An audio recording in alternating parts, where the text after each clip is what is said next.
game world, and it doesn't have to be sci-fi. I put that in the thing because I'm actually working on a fantasy world, and I really want to make it really memorable. I've got an idea for it, but I want some tips from you guys on how I can make it a little bit more engaging, a little bit more exciting, and above all else, I want my players, when they're done with this campaign, years and years and years and years from now, to remember this as, at least in their top 5 favorite game worlds they've ever experienced or ever been to.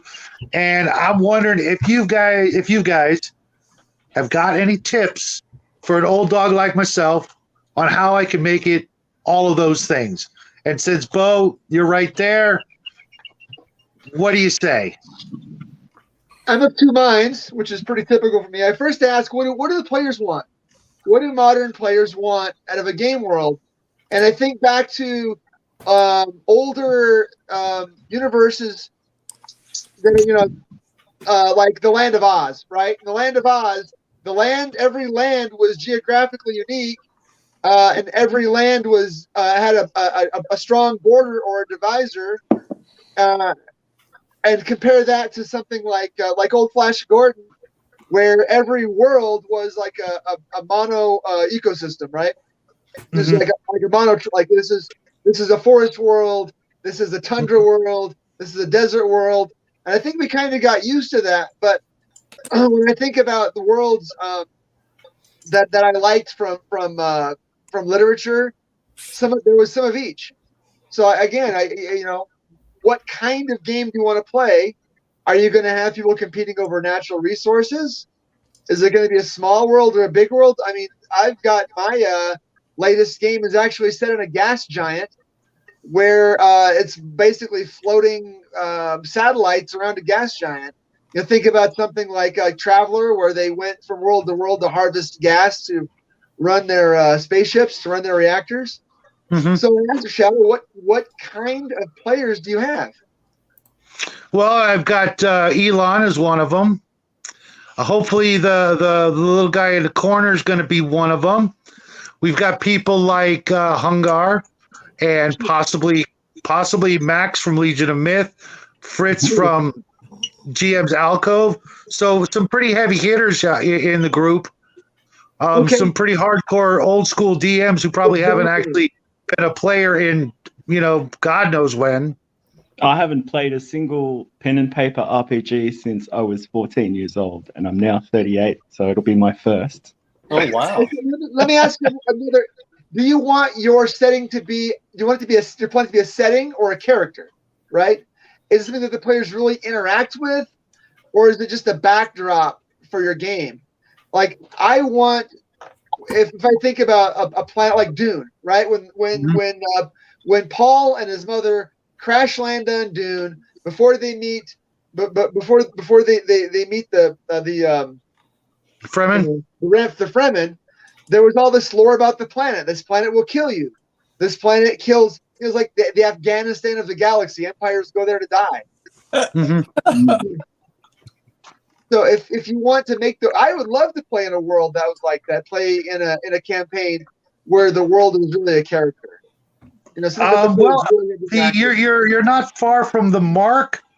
Mind you, I do want to have a little bit of, like I said earlier, a sort of a fairy tale element to it at the beginning, but I want them to slowly see that sort of like crumble because of forces beyond their control, and hopefully they'll want to try to, save that and keep that darkness, as it were, from taking over. And it's not necessarily a darkness, but there is something that's happening, and I want them to basically like fall in love with their home world and then watch it die. No, and to feel that attachment and want to do everything in their power to save it. I'm going to ask you a quick question, Shadow, if you don't mind. Not at all. When are you planning on running this game? In January. No, I mean like times and dates, like days. Oh, I do not know yet. It seems like whatever day I pick, someone can't make it. I'm sure you're pretty familiar with that. Oh yeah. And it's going to have to be on Discord where I can have, technically, I can have 9 people because Jackie will be sitting here with me if he is able to play, but he might not be able to because of school and other commitments. So that part is the final sort of thing. Our man would play if it was just about any day but Monday, but Monday is like the most open for a bunch of people, and including myself, obviously. And it's that's the last detail I need to sort of tack down because I'm guessing you wouldn't mind playing an AD&D game there, Omen. I wouldn't. I mean, I don't mind it. There's certain times things will bug me, but then again, and I'll be honest with you, sometimes I don't mind being a retainer where I could come in and out. At times, and like, if I die, that's okay. I'll just take another retainer, and instead of trying to have the full commitment, be there partial. Instead of all the time. But I don't know. Yeah, some of Fritz's like part-time players come in as NPCs and stuff sometimes as well, like as supporting characters because they can't make every game. There was one chap who was his work schedule got really crazy, but he still drops in from time to time, like as a guest. And It'll be definitely that's definitely an easy possibility because I'm just going to let you guys know because Elon over here, he already knows it's going to be a high seas adventure and it's going to be a very large boat. So there's going to be a lot of people there. And so there's obviously room for all sorts of crew members of, all different flavors. So, sometimes when they go ashore to do a little bit of exploration, maybe they stay on the boat or maybe they're with the away team. I get to play a red shirt? Who's the first to die? Well, you know what? They There's always said that, but I cloning- watched it. There's a cloning vat for red shirts, though. We'll just bring you back. Well, if you ever watch Star Trek, the red shirts don't die as often as you think they would. Oh yeah, Yep, that's true. The man. So Kai, what do you think? For what? For what you need for a Making Right. a world memorable. Oh, here I Yeah, was thinking about high seas campaigning. You can meld them two together because that's what I'm working on. Is a very large percentage planet of water, high seas adventure. But I want to come up with some tricks and tips to make them love it, especially if they actually hate high seas adventures because a lot of people don't like them. Personally, they're my favorite. they're my favorite. What was it? The Earthsea trilogy by Ursula Guin. There was Voyage of the Dawn Treader from the Chronicles of Narnia. I really loved that one. There was, of course, obviously Waterworld and Pirates of Dark Water. The cartoon was kind of a thing I really liked as a kid, mostly because I knew one of the voice actors, and I just love that idea of a D&D adventure on a planet that was just mostly water. You got islands and some small continents, but it's mostly freaking water. Mm-hmm. I love Pirates of Dark Water as well. I had an idea that just popped into my head like as soon as you started talking, and then Bo came up with a kind of Gaia theory, which was like even more intriguing, but like of like a living world. But I was thinking like, how do you end up where you end up? It's like the first thing that came to my mind, and this could be because we talk about conspiracy stuff all the time, was the Bermuda Triangle. The sort of ocean territory where the laws of physics break down and you can just vanish. It's like maybe it's on the other side of that vanishing point, Maybe that's how you draw your people in, and that way you can kind of cut ties with a lot of the normal rules of like how things work, right? They're scavengers. They're looking for lost stuff that got lost in that Bermuda Triangle so they can reclaim it and sell it. Oh, bump, plot thickens. So Dun, dun, dun. So, Kai, well, what Yes. kind of advice would you have for me? Honestly, start figuring out exactly. One question: how gritty do you plan on making your high seas adventures when it comes to sailing? Are we talking like Captain? We're talking about like Horatio Hornblower levels of or like Nelsonian adventuring, or are we talking about some other kinds of figuring out how much trade there is, distances ships can travel in, figuring out cultures on which groups are engaging with each other well, how to make your port calls interesting.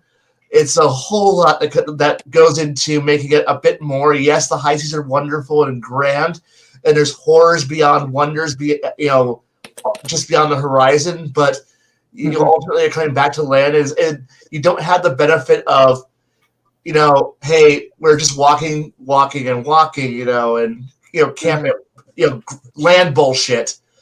Yeah.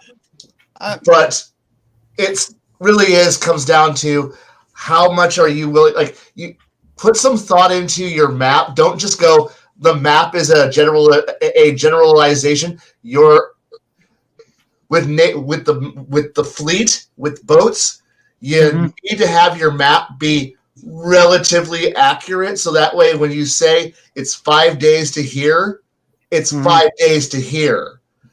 And yeah, a storm might blow up, the wind might not be in your favor, but it's generally 5 days to this next point. Make sure it all makes sense. Make sure it works, because what you don't want to have is when you're on, your navigator having to go, hey, GM, where the fuck are we? And that takes a lot of especially if you plan on giving your players free reign to be able to chart their own courses and go their own directions, being able to roll out, because that's the fun of being on the high seas, is being able to go set your own course and go where you want to. The grand quote of 2 stars to the right, go on till morning, is important for that. But if you want to have your GM, your GM style being some prick is telling it's just railroading your ass around, and you're just kind of on a glorified version of It's a Small World, where you're just traveling from one adventure to the next. Fuck that.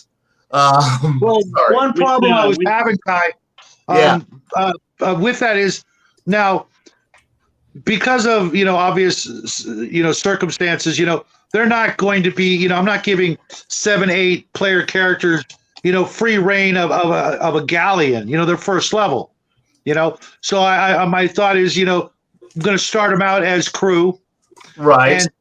And as things transpire and go on, there's all kinds of tropes I can use between shipwreck, pirate, mutiny, all kinds of different things that could potentially bring them up the ladder, toward being to being like captain and upper echelons of the crew, to them having to basically make their own boat or purchase a new boat, etc. What do you think? Okay, since you're used to playing Traveler, it should be pretty easy to understand that please do not depend on the boat wrecks, and we have to go deal with the 14th boat wreck, Lost in Space moments adventuring. Please don't do that. I mean, if the campaign is just Lost in Space, the Wet Navy edition, that gets old real quick. You're supposed Right. Well, to obviously, I have to do it to him at least once. It wouldn't be a good. Yes. I feel that disdain and regret in that answer. Yes, remember, Kai, there are some newbies on the deck, so like I'm just happy that I'm not being made to walk the plank. Like literally anything that happens, I'm kind of okay with. I understand. I very much understand that. I really do. But there's a part of me that kind of goes, look, if I was finally given a chance to actually play a naval campaign rather than being the guy running it, where I'm not the guy in charge of being the purser, who's making sure that there's enough fuel and enough food, water, spare everythings, and meanwhile my derpity derp crew of misfit retards are all having fun, going, we're on an adventure. I'm like going, oh my fucking Christ, we're all gonna die. We're all gonna die in the middle of the ocean because you're all idiots. No. We're all very great. No, Well, I have my heart set on being a halfling cook, so I can cook. I'll turn any disgusting sea creature into a delicious meal. I promise. Okay. Dave, James, real quick. We're gonna have to talk about this on Nathan's show because I totally had you pegged, man. I knew as soon as it was just like it was like magic. Big guys love playing little guys, and weirdos love playing tieflings. So. Well, remember this is AD&D. He doesn't have to allow anything besides the normal demi-humans in the player's handbook. Exactly. Mm-hmm. Mm-hmm. Okay, so you mind if I chop in, or should I let Jack? Let's let Jackie go because Sure. I really want to hear what he thinks. Because it's going to be just filled with teenage angst, and I just Also, can't wait Jack, to hear it. Jack, If I'm that's just what you waiting for want, the moment. I can just boycott it and. I'm just waiting for the moment where you pick up a chip and dip it into the salsa in your hat Well, no. Those are you supposed to break off. nonchalantly. This No, does not dip. amuse me. That's No dip. kind of small. He needs a bigger one. A bigger one. That's right. Okay. Anyway, sorry. What would be your suggestions, buddy? All right, I want you to state the exact question so I don't get off topic. How what tips would you give me to make my water world adventure exciting and memorable? All right, okay. For some reason I thought the question was something completely different. Okay, I'm done. All right, what tips would I give you? Okay. Mm-hmm. So I would assume you are on a boat. You're not going to go scuba diving into the deep seas or anything. Maybe. Well, what's the tech level that you're planning? It's like D&D fantasy. Okay, so High medieval, high Middle Ages, Magic Jack. level? 1425, Battle of Fornovo, Italy. There you go. Ooh, okay. oh, okay, that helps. So, if you were to give the players the ability to go underwater for a large amount of time, I would certainly put a bunch of stuff to find underwater, not just in temples or anything, but just to have the players allow the players the ability to find stuff underwater. If that makes sense. If That wouldn't have anything to do with the sunken sea temple we built last year, would it? I forgot about that. Didn't we box that up? Yeah, I know where it is. Oh, okay. I forgot I've been about wanting to do this since then, so yeah. that. Okay. Yeah. Oh, I remember that. Yeah, stuff like that. Perhaps they could go underwater and find something like that. And just make it seem like the entire world has stuff in it. And not just, it's completely empty except for a few big fish swimming. Because that's the main problem with the water world setting, is that it feels like it's just big blue everywhere. It's a Minecraft flat world with two big fishes everywhere. Did anybody watch the Graham Hancock show on Netflix? No, but I've listened. That Ancient Aliens vibe, but it's not Ancient Aliens. It's just that. No, anyway, he did a show about how he believed that during the Ice Age, the sea level was much, much lower. So if you had a city that was built in a valley, and then the sea level rose and put underwater, that would give an impetus, like Jack was saying, to go exploring to find hey, look, the road stops right here at the beach. Why does the road stop here at the beach? Because a couple of miles out and a couple 100 feet down, there's a buried city. Bo, I haven't met Graham Hancock. I have met Randall Carlson twice and been on his tour. So, and he's the one that talks about a lot of that stuff. Sorry, it fits in with what Jackie and Shadow were saying. So, a whole city whole buried temple underwater, a whole buried city underwater. What's the player's impetus for exploring it? Are they just treasure seekers, or are they looking for something else?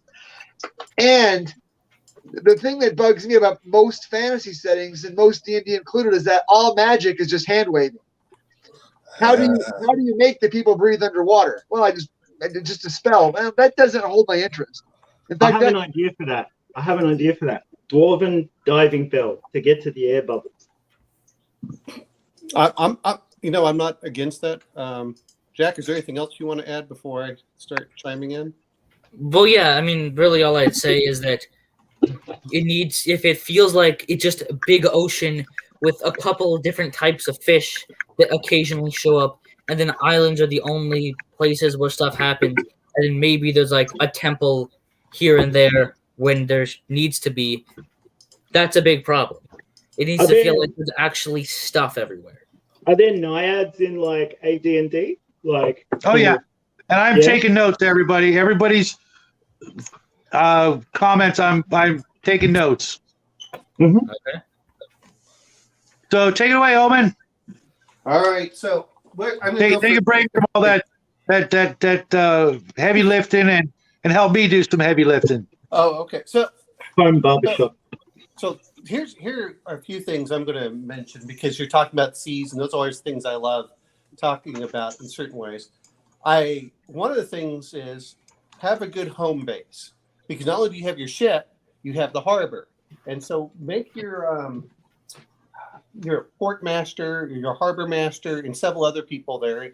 You know, my favorite is, depending on what you're going to do, make it like Port Royale from the 1600s. And we all watched Pirates of the Caribbean when he goes over and he has, when he goes, I think, over to Port Royale. That's one of the important parts. And I'm going to disagree with Kai, where he says, well, it takes so many days. No, you say under good weather, it will take you X number of days, and then you can do all sorts of other things. So there's that.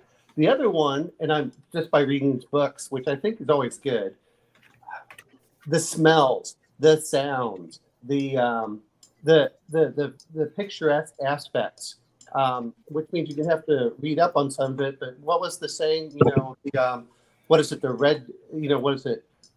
Red sky at night, or whatever it is. Red sky at night, sailor's delight. Red sky in morning, sailor heat warning, something like that. Yeah. Yes, and I think that there's that aspect that you're getting into. Not getting through all of the stuff, but then trying to make the world real. Man, colors on when they come in, and flags, and the buildings, and the cliffs. You can find we all talk about the White Cliffs of Dover. You can make that into one harbor, and then anyone that's been in San Francisco, that has another look to it. And you can get these different aspects and say, okay, where do I want to go look at? Let me go look at the Caribbean island. Okay, this one's an atoll, so this one is going to have. This one's going to mostly have sand, white beach sand, and then this one, anyone that's been to Hawaii, this one might have green sand over here, and it has volcanoes. And I still love. Everyone can get mad about, but I still like the 2005 where they were on Skull Island or King Kong.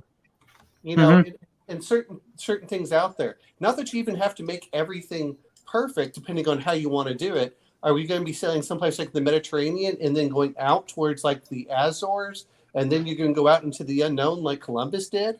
Or that's where it's going to have some of it. But for me, if you really bring me in, is the colors, the wildlife that are out there, whenever you're on anywhere around the sea, if you're near certain areas, you're going to see mud coming out. In other areas, it's perfectly clear where you can see the bottom. And of course, the sense of wonder. That's the big thing. I think that's one of the reasons I love to play these games. It's not just to fight the monsters. It's the sense. Yeah, that's one of the words I've been waiting to hear. And the visuals is, there's so many things that we take for granted nowadays, and just think about it. And I don't know what type of fantasy world you're looking at. Are you looking like a dying Earth? Are you looking at something of that sort where, talking about the towers, how tall they go? I mean, we've become almost blasé about 500-foot tall buildings. Yeah, back in that day, to get anything like the Tower of Pisa was really a monumental effort. And Yep. and anyone that's ever what is Sinbad in the Seven Seas, and what's the other one that they have? Not Eye of the Tiger, but something of the Tiger. Yeah, well, you know what I'm talking about with the old Harryhausen, where they're Yeah, we fighting- just watched them last year. Yeah, Seven I mean Bridges and Red. those are such great with the backdrops. You know, and to me, it's not just you can explore it, even if it's a mostly water world. Man, just the different islands that you can get to, the volcanoes, and then like Bo was talking about, the sunken cities. Oh, that's great. You know, and we can talk about the reality. Yes, the water level since the Pleistocene, i.e., Ice Age, has gone up 400 feet. So, what was there before? And I know that. So that's what I look at is you can make the variable, but I do agree with Kai is you should have somewhat of an idea, even if it's rumors. You know, how come people don't go out this direction? And if anyone remembers the saying, you know, there be dragons over here. It doesn't have to be dragons. It just means that that's the part of the map that has not been explored. Yeah. And I think that there's that aspect. The other part that comes down when we talk about navigation, during the day, you have, you know, the question is, do you have a sextant? And if you don't, then are you using the Polynesian method for sailing? And then the same thing applies to the stars. You know, are we looking at a Renaissance level? Or are we looking at the Middle Age level for our technology? But for me, the biggest thing is exploration. The other part is have that safe base where people come back and they want to talk, and then they can sell goods off. And okay, well, maybe we'll go over here. And I admit, sometimes if anyone's ever played Pirates of the Caribbean by, what was it, Microprose from decades ago? Mm-hmm. I don't know if any of you ever played that game where you sailed around the Mediterranean or the Caribbean, and you were Yes. different islands. I kind of like that kind of feel if you're going to be playing. Anyway, that's where I'm coming from. Sorry, that game is why I'm a stickler towards navigation, supplies, parts, and making sure everything runs, because I don't want to end up with a dead ship. Davey Sid Meier. Also, the main difference between like medieval ships and Renaissance ships, if you want to like make that demarcation, is a transition from like medieval cog to galleon. It's really just an increase in scale, and you add guns. Well, You know what I mean? Like, well, no. You also the methods are much the same. Like, things like sail shapes and sail volume and the lengthening of the ship and the deepening of the keel. You know, as things went along, maybe not from medieval to Renaissance, but certainly from Renaissance to the age of sail. You know, what level do you want to put that at, considering it's a fantasy game? Are we talking about square ships that are going to sink the first time? A big storm. Yeah.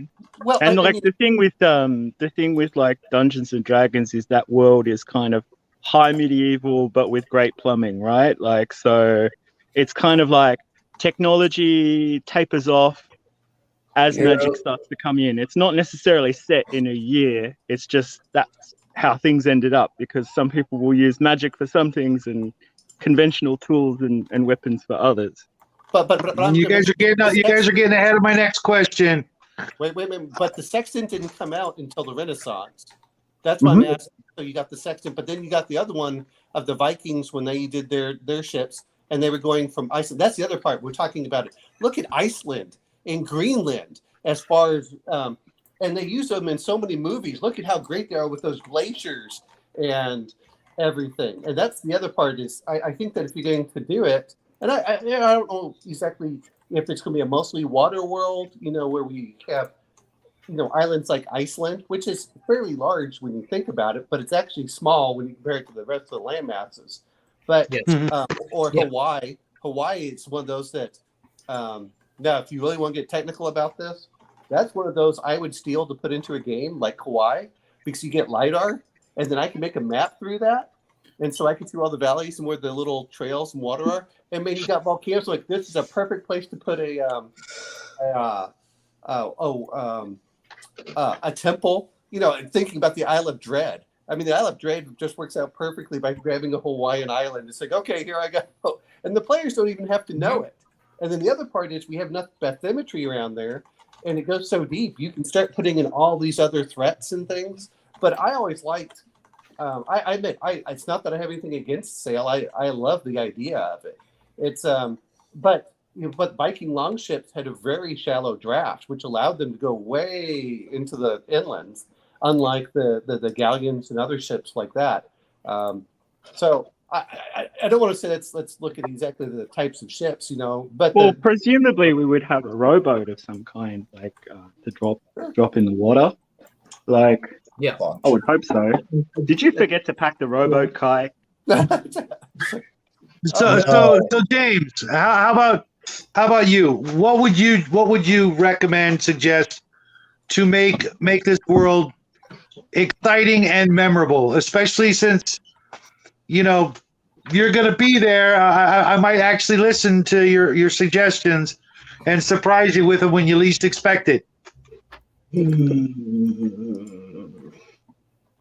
It's maybe like I just keep picturing like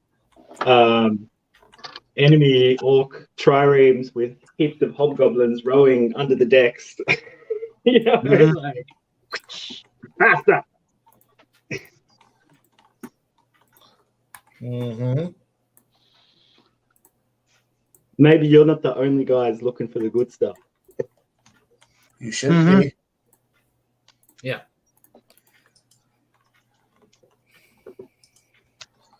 You shouldn't be the only ones. Mm-hmm. Yeah, I mean, depending on what the objective is, but assuming that is what it is, then absolutely. If you I haven't decided if I want to. I haven't decided if I wanted to use that whole, 7 jewels of rule or whatever it was called.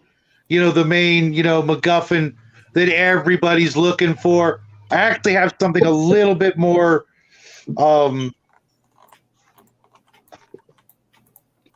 Yours? Yeah, something completely different in mind than the typical, quest for the rod of 7 parts to save the universe kind of thing. I've got something else in mind, which brings me to my next question.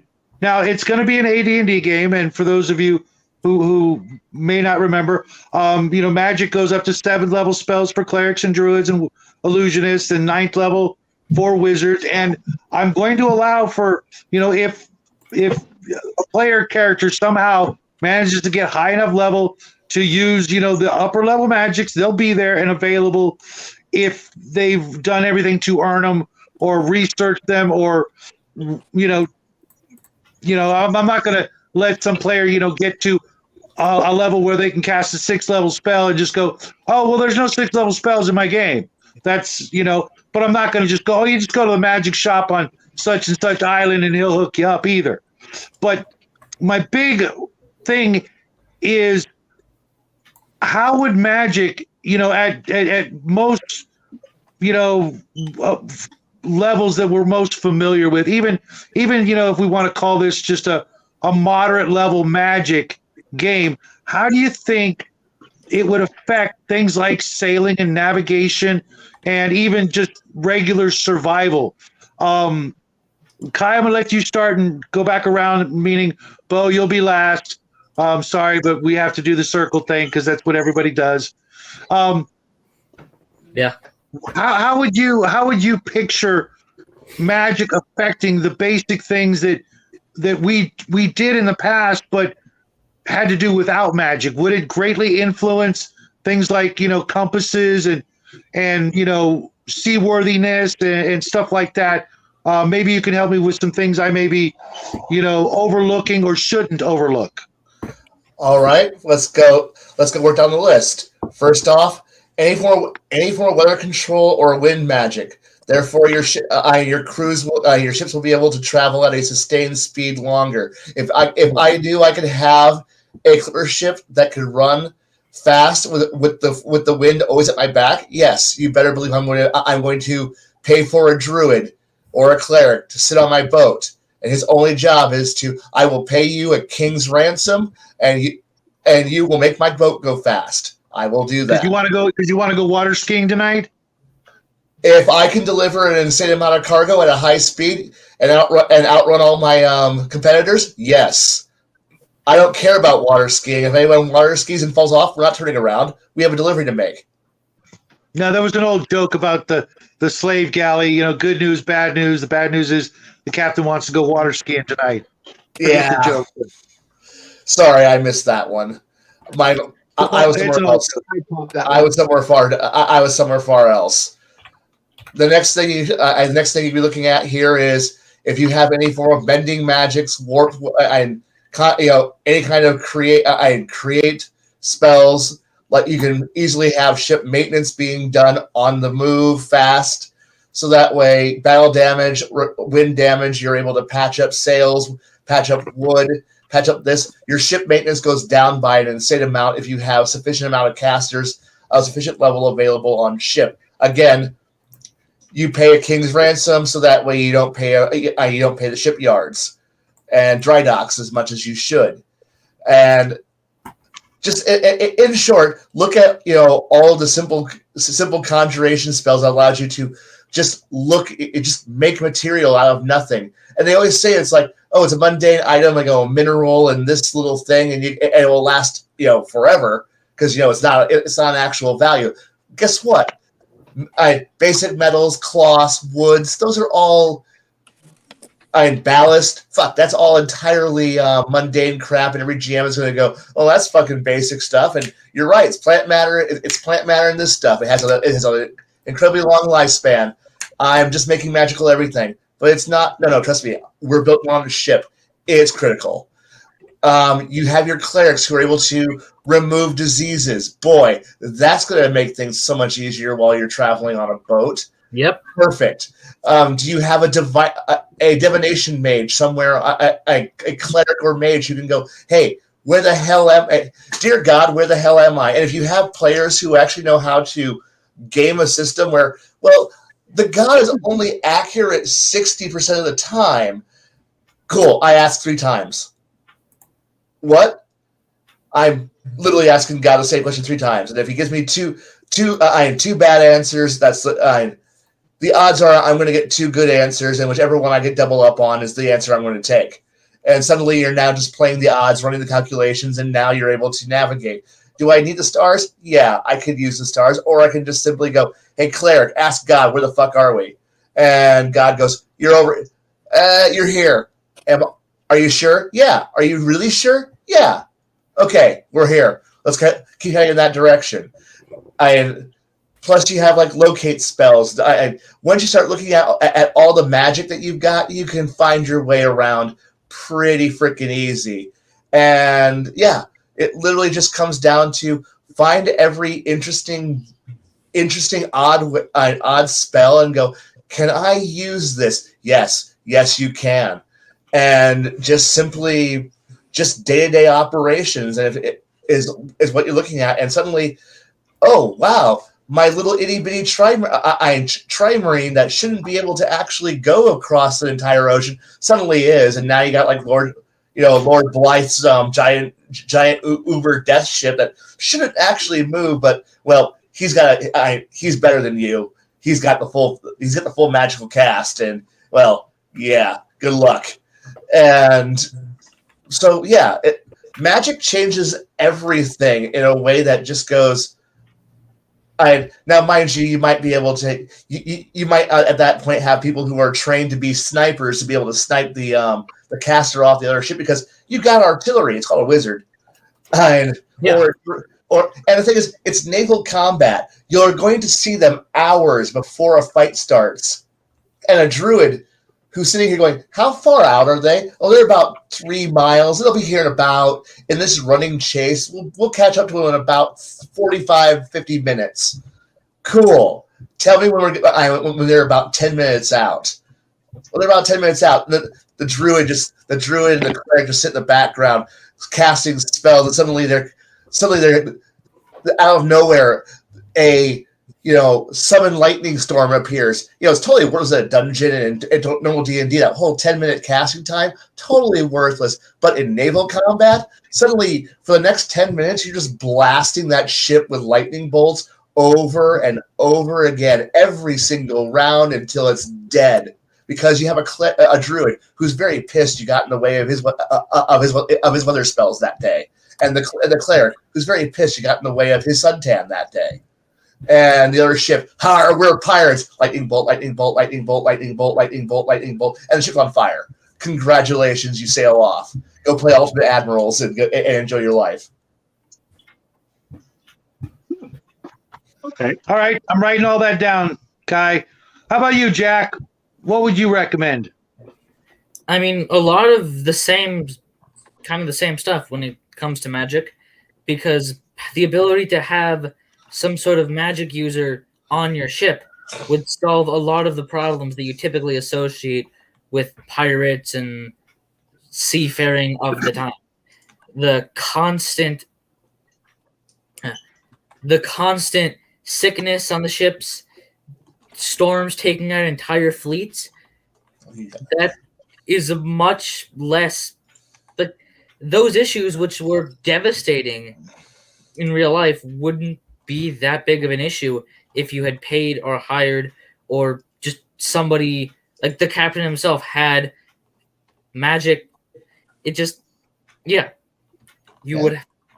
The majority of those issues would be not entirely solved. Yeah, you'd still have storms that you couldn't do much about, but you could make them, you can make the storms weaker. You could navigate a bit better, as pretty much just what Kai was saying, But just having magic or a magic user on your ship would be very important. Be it if you were a pirate or working for the government or what be it, it would be a necessity for the majority. Like, if somebody was serious about it in a universe where magic exists, they would have several magic users in their crew. Of course, it's possible that they couldn't afford it, but that would be one of the first things that they bought. Or hired. What? Yeah, I'm trying to avoid slavery on the high seas, but yeah. Hey! There was a reason that they, you got shanghaied, and that was No. I totally get that.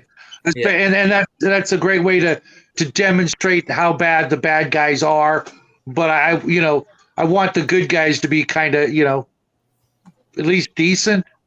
They don't have to be all paladins. I'm asking for a moratorium on the slavery word and the R8 word for just 5 minutes in an RPG. Could we just have a wholesome RPG where nobody has nightmares afterwards, please? Yes. I have no idea how that. I would not have an idea how a campaign would run. It's too dark for that. I would enjoy a campaign where that wouldn't happen, but I live in a hell world, so no. You've got barnacles. You've got barnacles on your gamer chair, don't you? Yes, I do. Anybody who knows me, relatively well, knows that I'm trying to bring back some of that innocence and wonder and wholesomeness to the hobby. I mean, when I was a kid, it was and by a kid I mean up to the time I was about 21. Playing from 12 to 21, it was such a different environment. Some of the just, the word gritty, that was, when it snowed and we needed to get rid of the snow. That wasn't for role playing. It was supposed to be, the good guys versus the bad guys. The good guys were good. The bad guys were bad. White hats, black hats. If everything's grimdark, then nothing is grimdark. You know what I mean? Like there's no exactly. Everything is gritty, then nothing is gritty. But being able to, I would prefer to call it historically accurate. No. In some situations, yes. My reading of history is much more cheerful than yours. I think. My, I think the Dark Ages is a bit of a misnomer, but that's just like my reading of it. I have like 3 amazing books that are really expensive as hell and really hard to get their hands on that are all about how humanity on the proto Renaissance, the humanism movement that all happened before the actual Renaissance. That was happening about the 1200s. But yeah, I could go into this one. My reading of the world is dark as fuck, but it also has some light points in it. Whereas I look at that time and I'm like, wow, no pollution, and everyone got married and had kids. Lovely. Hey. Ooh, I could do. Oh God, Hold on. I've got doctorate theses on this one. I'm gonna be quiet now. No. I'm going to have to laugh because he says, "Oh, there was no pollution." I'm like, "Oh, you obviously have not looked at how bad it was back then and the deaths associated with it." we live in a golden age maybe urban pollution, perhaps, like chucking no, your crap out the window. We live in a golden age right now, and people don't want to admit it. And the problem that we're looking at is The problem with living in a golden age is the whole You don't good know. times create weak men, weak men create bad times create strong men, that whole thing. Yeah. Well, I know that, but I'm saying when you look at things, we have clean water. Generally, children don't all die before the age of 5. I mean, there's great, wonderful things. I mean, like my grandmother, who lived in Hawaii, lost half of her siblings before they reached adulthood. I mean, that was normal. Yeah. You know, so Yeah. I don't want to go through it. Anyway, sorry, Jack, you were still. Yes? Were you finished with your response? I think it's Omanal's turn, isn't it? Pretty much. Well, Yeah. Yeah, well, I want to make sure people jump in. Too. Yeah, he's real polite when it comes to Jack. I really appreciate that because we tend to sometimes cut him off, and he's got plenty of good ideas. So I'm going to bring this up. Is I actually enjoyed this. Now I don't really enjoy the system for it, but this was What is it? It's for us old guys. It's Exalted the Savage Seas from first edition. Okay. I'm not a huge fan of actually, I say that and then I support the crap. Anyway, but the reason I like that is that was one of the really good books that explain things. And it, even though you have, to be fair, when you shop as Exalted, you're probably showing at like 10th to 12th level equivalent characters. I mean, they're way above D&D, but yes. I want to be fair. As a book, this is really good if you just want to read even the normal plain stuff. And then they have the West, which gives some of the ideas of what's out there, which again, it's not a bad, that's not a bad setting to understand anyway, just in how things work in creation. But the other part so we're going to talk of, let me make sure I get this, is how do we deal with magic? You know what? I kind of like really low magic. There aren't lots of magic users. There's maybe one magic user per harbor. And just so happens that your group might have the one magic user in the entire in the fleet, when you're going to do that, or maybe you have a couple. We can always see, depending on whether you're looking at flagships or something. The same thing with druids. You keep them low. Everyone is talking about high level spells, but I don't know how Shadow's going to do it. But I like once you get to about 3rd level. Once you get to 5th, then you're starting to become a little bit more action-rated. But really, as long as you keep the characters below 7th, you can do some things. The other part is you don't have to put in certain spells. Oh, you got Fireball? Fireball doesn't exist in this world because it's stupid that you're going to allow someone to blow up a ship with a fireball. So there's that aspect. The other part is I like rituals. Instead of having everything where they just cast a spell in D&D and it takes a turn, and some of them don't. But to include more rituals, I really do enjoy some of the aspects in there. This is why I like some of the other systems that exist. Even though I'm beginning to understand on how the D&D one works, one is players are supposed to find spell books. If magic is rare and wondrous, which is my whole thing of making magic wondrous. They made at 5e in particular Harry Potter, and no offense, but Harry Potter really didn't interest me that much because we'll just use whatever spell to just get out of it. So, it's a roca, whatever. Oh, well, we found a cloak of invisibility. Oh yeah, well that's like nothing. You just go to the local shop and buy some. And I'm getting really tired of that, uh, of that whole aspect. But the other part is like Kai's talking about location. Your god can be cryptic. He doesn't have to tell you exactly where you are, or you, if you even want to go through it. Is you have a cleric or a druid, and instead of a sextant, they use the locate spell. Oh, great! That just tells me on what latitude I'm on. It doesn't tell me my longitude. Okay. And there's that aspect when you look into it, is especially the environmental. I'm not saying that things aren't bad, but this is the times when I think blessings should matter more. And saying, okay, a blessing, what are we going to have? We're going to have the wind. And I'm not saying that they can't cast the wind spell or something like that. It's like, okay, I cast a spell to increase a gust. How long does that last? It lasts about an hour. Okay, we can outrun our enemies for a little bit, but now our magic user used up a spell slot. So that's the way that I feel about it. Is you make it much more low tech, per se. And the other part that's the way I feel about it. And then if need be, is you make your clerics or druids, and that's the other question, for Shadow is, are you going to allow all the character classes? Or are you going to say, well, you know what? Why would a druid be on a ship? Of all the things he would be on, no, you might find a druid, but why would I put a druid on a ship? He won't like it.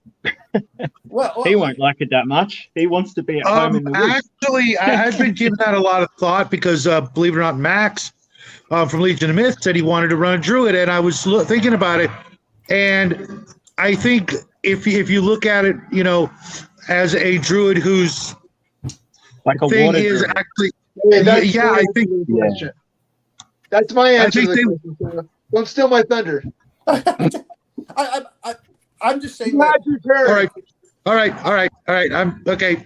No. I was just saying, in certain cases, you might want to look at either pulling spells, and I'm not even against some of it. Depending on how you want to look at 2E, it's like we'll allow certain spells here and certain spells there. Your monster summoning, of course. And this we get into your Manual of Planes, your DMG, and there's Unearthed Arcana, where you start looking at, what type of monsters are you summoning? And I think that's one of those things that, okay, I summon the monsters. Well, okay, a bunch of dolphins come in. Well, that doesn't help us against the harpies in the sky. I think there's some of that aspect, is that I'm not saying that it necessarily needs to be in there, but for me, and this is part of what I like about once you start going to ship, and once you get up to 7th level or so, then you're looking at a whole other level of domain aspect, at which point you can start having flying ships and stuff like this. But I like rituals. I like low magic settings. So all of a sudden, and you don't need a high level wizard to cast a locate spell or a high level cleric. And of course, you have a cleric on there to bless everyone. But maybe the blessing is that today the wind is going to blow in a certain direction, so we can make decent time. I don't know. Kai probably remembers this whenever you're playing Pirates of the Caribbean. Do you remember when you had to go against the wind and you just got so angry? You're like, you have no idea how angry I still am over that. But that's one of the things where you can understand. The cleric will pray that day, and what does that mean? That means he loses a spell that day. Maybe let's burn some offerings. Let's see what goes on. What is it? When they talked about St. Elmo's fire and they get caught, and maybe the one of the best things to do. And I don't know. Not that I've read it, but you may want to read the chronicles of when Christopher Columbus came over and they hit that, that Sargasso Sea, where they had nothing. They were the horse latitudes, and they hit Sargasso, and it nearly ruined the entire thing. So Yep. Yeah. Well, but that's what I'm saying is, at that point, of course, you're going to be praying and stuff like this. And then the other part is, it was the promise of Amerindian booty that got them through. No. It was the promise of spices. Remember, they didn't know about the Amerindian until his second voyage. Yeah, true. But and whether people like Christopher Columbus, he was a hell of a navigator when you look at it. I mean, he did things that hadn't been done for 2,000 years. And yes, because the Iberians did cross over the Atlantic sometime, around the Roman era during Christ. Is what it's looking like. But there are so many. And this is my perspective, and I don't know on how Shadow wants to do it or how the other players. I like a really low magic because then it forces players to start thinking instead of saying, well, I'll just cast a spell and get out of this. And I'm not saying that players don't do that, but that was always my problem in certain magic uses was I'll just hand wave it with magic. Like, oh, no, you don't. Just like the cleric. Well, I'll pray for this spell. Why would the guy give you that spell? This is supposed to be a trial for you. If it's going to make your life easier, I'm not going to give it to you. I may give you a nudge, but I'm not going to say you're just going to bypass it. Let's go ahead, Kai. Sorry. I've got one counter to that one, and it's something I'm going to just that I have. Okay, dear God, who is a cocksucking son of a bitch. You hired me to do this bullshit job to save your fucking world and your goddamn dominion. You are not making my job to do your fucking job any fucking easier if you're not giving me the spells I need to fucking fix the goddamn world. If you ain't gonna fucking help me, I'm gonna find a god who's gonna fucking give me my goddamn spells I need to save the world that you're too incompetent or lazy to be able to fucking do. Now, give me my spell list, or I will find a better god, you worthless sack of shit. Hey, Kai, I would have smoked you under your 7th sentence and said, "Hold a new character." Congratulations! So, guess what, you useless fuck? Now, when I die, guess what? I can now tell you to your face, you useless sack of shit, that the only time you can lift a finger is when somebody pisses you off. But you can't lift a finger to save the fucking world. Who needs who here? You need me to save your fucking world. So either smite me or get the fuck out of the way and give me what I need. Hey, Kai, that's between you and Garen, okay? Because What's that? What was that? That's between you and Garen.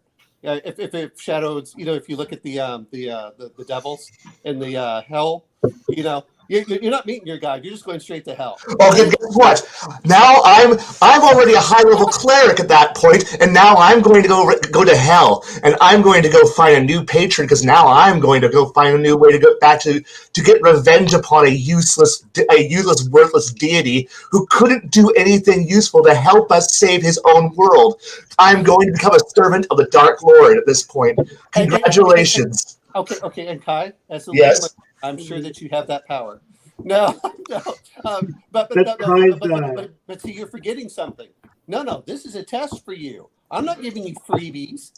Hey, you damn test, and you're gonna fail out of cleric college. Okay? You hired me. Look, you knew who the fuck you were hiring when you hired me for this quest. You're the one who came down and gave me a bullshit quest on some divine wrath thing because, oh no, the world's being threatened by the Dark Lord of whatever land, and you can't figure out how to save it. So you hired a bunch of us adventurers, and I'm sorry if we pissed you off. You knew who you were recruiting. If you wanted good people, you should have gone over to Dirt Farm 2457 over there and gone found the mud farmer over there and who's goddamn pure. But instead, you hired a bunch of badasses who are morally questionable, and you said you're now the ones who have to go fix my world.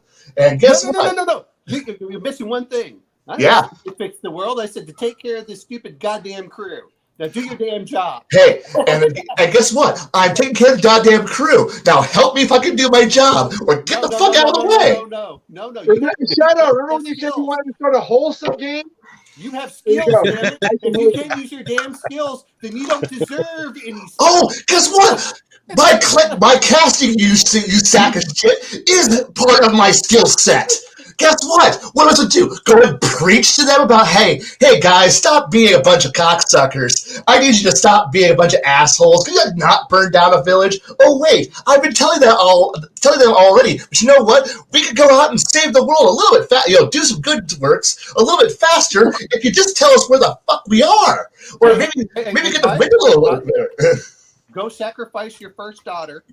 Done. Okay, and while we're at it, well, anyone that's actually read the Iliad knows what that refers to. Yeah, I do. Go sacrifice your first daughter. Number one, and number two is don't poke out my son's eye. Now, if Agamemnon was a cleric, this would be a whole lot different. But Agamemnon was not a cleric. Well, remember that's. But again, this is my view: is no, you don't get any spell you want. You get the spells that seem reasonable. Hey, and that's the other problem with it. So GM at that point, I don't pick my spell list anymore. I'm going to sit over here, twiddle my fingers, and paint some miniatures and wait for you to pick my spell list for me. So that way I know what you're picking me. You're picking out my spell list, God. If I can't pick my spell list, you're picking it out for me. So I'm going to sit back and go, no, GM, you tell me what spells I have. Because if I can't pick my spells, you're picking them for me. And I'm going to sit here and cast whatever you tell me to cast when you tell me to cast it. In fact, here's my character sheet. You play my character for me. No, don't blame this on me just because you get 3 damn spells. You pick your 3 damn spells and when you cast them. And guess what? Under my system, you don't get everything that just is a freebie. You better, we're going to go DCC here. Start cutting off some fingers and we'll talk. No. Hey, I'm okay with this shit. Hey, if we're going to put some real fucking penalties into this, but if I'm going to have to play a campaign where I don't pick my spells, the god tells me what spells I pick, and I can't cast my spells when I want to cast them, the GM cat tells me if it's okay. Guess what? At that point, why the fuck am I even playing my character? Why am I playing a divine spellcaster? At that point, here, GM, here's my NPC I have rolled and generated for you. You may now cast the spells you think I should cast when I should cast them. I will sit here and go, oh, everybody should be good guys at this point. Oh, everyone be good sanctimonious bitches. And and if you do anything that my god doesn't like, I might have to give you a moral lecture about how bad you are. And on Sunday, I will all castigate you for how terrible you all are as people. No.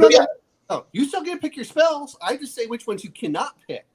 Oh, but Gotcha. I don't care at this point. See, at that point, you're already telling me give me my prescribed list. Give me the actual list of spells I'm allowed to pick. Yeah. But if you don't give me the full list of what spells I'm allowed to have, for me to pick from, at that point it comes back down to Mother May I bullshit, where I'm sitting here praying, dear GM, give me my spell list. Well, see, and part of me goes for this. To be fair on this, is I would take out certain spells that players could get, but then the other part is, and to be nice, because I never liked it, is because I wanted spells to cast. I wanted players to cast different levels of spell, which was, if you have it, you can cast any spell on this list. You don't have to memorize them every morning.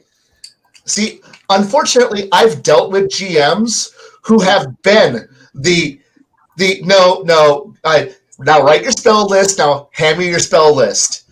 Now I will now change what spells you know today. These are the spells you're allowed to cast. I don't do any of that. And so this is why I have a burnt into me hatred for any GM who goes, no, it's your test. But then they go, I snap my finger and smite you, and I'm like, oh, good. Now, so the only time you can ever do anything proactive and useful, you good, useless sack of shit god, is when you want to, kill me for being disrespectful? Why don't you go kill the actual real bad guys? You can't do that, can you? Ooh, who actually needs who at this point, motherfucker? Well, Kai, I look forward to playing with you. I always put in what your spell list is. It's like me and theology is a very dangerous thing. Oh, I don't get along with most of. I look forward to playing with you, but I'm gonna sit in a Faraday cage made out of Bibles when I do. You know what that is? Well, I always think it's like, okay, you're gonna say this. All right, we're just gonna curse you so you can get home in 10 years. And by the way, hang this albatross around your neck while you're at it. Done. I will do all of those things, and I will have 10 years of adventures, and I will come back to my home as a 20th little badass, murder all the people who are trying to seduce my wife, and it'll be a grand murder fest. That'll be a great way to end it all. Hi, who are you? I'm walking in a disguise. Oh, you're all trying to seduce my wife. I'm going to shank all you motherfuckers. All of you. All of you. And you deserve to shake all those. But no, I have the book. I can go pull it out. I agree with you on that. Look, if instead of 8 spell selection, you have a 6 spell selection. Here you go. And that one's much more reasonable. But like I said, I've had GMs go, no, you can pick anything you want after I okay it afterwards. I'm like, oh dear God. No. See, everything should be when I say pre-approved, you should be, as a DM, you should be putting out that list for those players. These are the spells I'm going to allow. you can pick whatever you want. And I think, don't get me wrong, Kai, I agree with you a lot of it, which is, well, if you're going to do that, let's just bring the NPC cleric that's going to decide what spells he has. Right. At that point, why is anyone playing a cleric? It's like, if your GM is the one who goes, you can only do what I tell you to do, fuck it. I don't want to. No, Kai, I'm going to go play a Jesuit. I don't have no magic, but I'm going to talk your ear off. So you play a rogue. Yes. For the record, Kai, and everybody else, I'm sorry. the only cleric spell I do not allow is resurrect. Because one, nobody ever gets that high a level. And what about raise dead and reincarnation? Reincarnation, that's a druid spell. Again, you got to get so high in AD&D to get those spells that it's rarely an issue. Raise dead, it's almost the same thing. And I usually, when it comes to like the bringing people back, I like the mostly dead philosophy, whereas you didn't really die because somebody got to you in a certain amount of time, which is usually like hit points -10. If you get to them by then you can bring them mostly back, because they're just mostly dead, which is slightly alive kind of thing. Jackie, you okay? You done washing your ears out with the holy water? I'm sorry. I'm sorry. I'm blasphemous. I'm sorry about that. No. Kai and I actually, we're having fun with this, but actually I do agree with Kai. It was fun. Kai and I actually agree on this. The point is I would take out certain spells before there was even select and say, do you want to be a cleric? And if he goes, no, that should be done before the game ever starts. But not after the. I've encountered far too many GMs whose gods literally just hire you and then get angry at you for doing your job. No. See, unless it's something big, I'd rather the players. I almost want to say this is I'd rather have a cold, relatively uncaring god than one that says you will do this. I'm like, leave me the hell alone. And the best part is always when the GM is always like, I will smite and kill your character, and I'm like going, thank God you finally do something.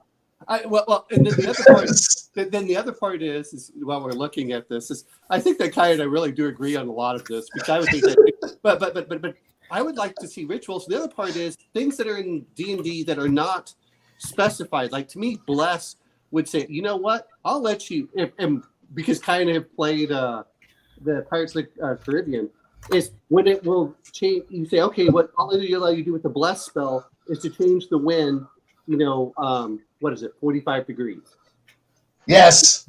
You just make everything so much better. Oh God, so much better. Well, just enough that it's not a massive improvement, but then I can tack. You can tack against the wind then. But at that point, then I'm glad we have the cleric because he's blessing us on our journey. Or you know what? The wind is blowing a little faster than it would normally, or a little slower when it's coming at us. That's what I would like to see some of the spells act as, where they're, I know that you talked about this, Kai, where you can use the spells in other aspects.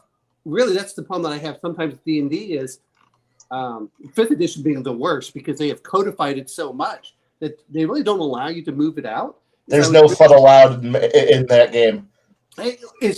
Hey, you know what? We'll allow you to do this, and guess what? You don't have to do everything, and that's what I would prefer to see. Like your blessed spell can do this or this, and add more aspects to the spell. So then the cleric's like, yes, I'm going to pray every day and blow my one spell at second. Well, we're playing AD&D, so at first level, I'm going to blow my one spell so we can get to the stupid island a little faster. Yes. And then everyone's glad to have him. Like, oh, thank God that we aren't stuck in the Sargasso Sea as long. We got out a little bit faster because our cleric was with us. Everyone hugs the cleric, and you're like, no, the cleric can't die. So that's what I was referring to. You can thank our wonderful God who granted us the grace and wonders of being able to move. Thank you for being useful and productive. Yes. No, it's not a huge impact, but it's just enough to get you going. So, Hey, it's a step in the right direction. Yes. Okay, sorry about that. I'm going to shut up now and let... So am I. I'm sorry. I'm done. No worries, guys. That was funny. James, it was an adventure. Well, first thing, my nerves are a bit shot. I wish I'd put some vodka in this ginger beer, but, You didn't know. I'm sorry. That's all right. I'm I mean, you not gave sorry. me enough time to get popcorn. Yeah. Jack That's my just went out boy. to switch on the Pop-O-Matic. Yeah. No, we have some left Um, over from last night's Hobbit viewing. Because my background is more wargaming and skirmish war games, I think my interpretation of how magic works in wet environments is a little bit different. I read in a lot of different books that running water inhibits magic. Running water can disrupt certain kinds of magic. So in Hordes of the Things, they say that, which is an old war game, they say that even though there are kind of semi-historical fantasy accounts of Celtic druids disrupting Roman soldiers at the Menai Straits from their little island towers, in the game, you can't cast spells across a flowing river, for example. So I think that there's probably a balance between this like high magic approach where you can do everything and the lower magic approach where like to the level that I'm experienced with where it's quite limited. I guess like looking at it from like a meta game perspective, you need some magic to keep things moving on, right? Yep. But I think it's kind of lame if you can just do everything you want, right? So Yes. there should be places where certain spells just don't work. You know? I live with that. Yes. If you're in an air bubble under a coral reef and you've discovered a lost tribe of humans in grass skirts and they've got you in a boiling pot, I don't know if you should be able to magic your way out of that. I don't know if every current, every sort of like what do they call it when you're swimming at the beach and you get caught in the rip and the riptide. tide pulls you out? Yeah. Mhm. Like I think they should actually have some kind of inhibiting power over casting certain spells, particularly things like projectiles or whatever. Like maybe if you're looking after your own party or healing them, blessing their weapons or whatever, that's one thing. But casting a fireball on a ship made of wood and cloth and, casting it across the deck to an enemy ship without the possibility of a misfire, like that's not that exciting to me. No, it's not. Nope. So there should be limits. However you want to go with it, there should be limits. But you need magic to like help it crack on. Otherwise, you really you need a whole crew full of players like doing every little function, right? So somewhere I have my notes on this, and that's why I was trying to tell Kai Marian here is I like the lower, like exactly like you're talking about, but I want the spells also to have alternate uses that aren't necessarily in the book. And that would be kind of nice. Like I said, and I'm using bless in particular, that allows us to get this, or and the Kai's like, yes, at least you're allowing us to move, do something so we don't starve to death. And your guy doesn't have to just come down and say, "Whoa, worship me! Look at me! You guys stand back while I fight." No, that's not the no. But I do want it like. Could you at least help us out just a little bit? Also, Kai, I have two nieces. One is about 3.5. I'm sorry. It's like 18 months. No, they're not here. But I'm really trying to train myself out of saying like, I'm sorry, Anglo-Saxon like every 5 minutes. You know what I mean? I'm sorry. I am unlike most people. I am exceedingly. I will say, I like Shadow knows me well. He knows I like to drop a bit of a black humor clanger every now and then. I apologize for my language. I come from a warehouse, manufacturing, shipping, blue collar background. Yeah. My humor is dark. My language is about as bad. I apologize. I just figure I'm glad I wasn't forced to go to Sunday school because clearly there are some issues there. Hey, Mary, if we're playing the pirate game, aren't we all supposed to talk that way? We're supposed to swear like a sailor. But it's not supposed to be intelligible. I'm already swearing at that level. I'm sorry.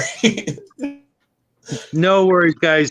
As Jack will attest, my language is pretty salty If little from time to if time. little 3.5-year-old Amelia starts repeating those words back to me, it's over. My life is over. So I'm trying Apologies. to really train it out. Yeah, and I would say that salty is let's just say an intentional word choice. Yes, and I apologize immensely. Well, No, he's referring to my favorite YouTuber. I think we've got a pretty wide audience now, don't we? Right? Like we've got people of all ages coming in. Sometimes I have to remind myself to be a bit better behaved than I normally would be. Well, we have to say one thing, except where you are, James. If children are up, you're a bad parent. They need to go to bed. If they're little kids. Because it's like what 10 p.m. where you are, right? Yes.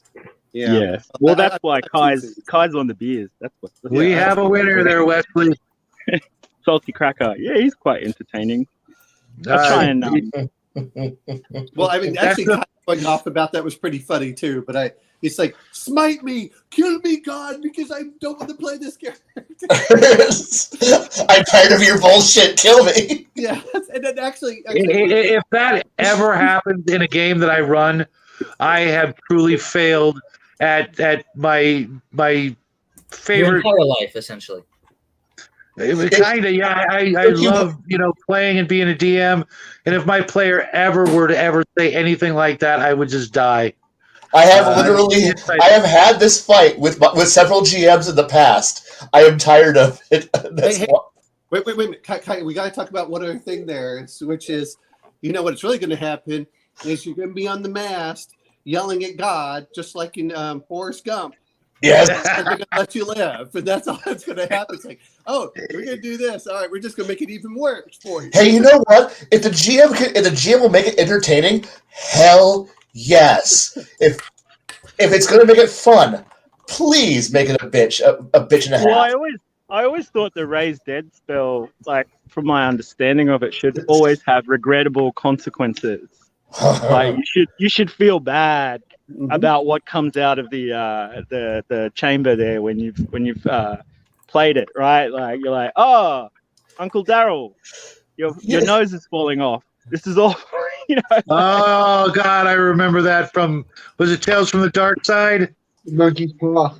You're my best friend in the entire world. I'm going to bring you back from the dead. Why? I was in heaven. It was wonderful. It was great. We need you here. I hate you. I love that. You should come back a little bit moldy. You should come back a little bit moldy and very annoyed. Yeah. What about that one that they have? Not that I've read the books, but everyone talks about with the what's it, Lady Starheart or whatever it is from the Game of Thrones. Lady Starheart, yes.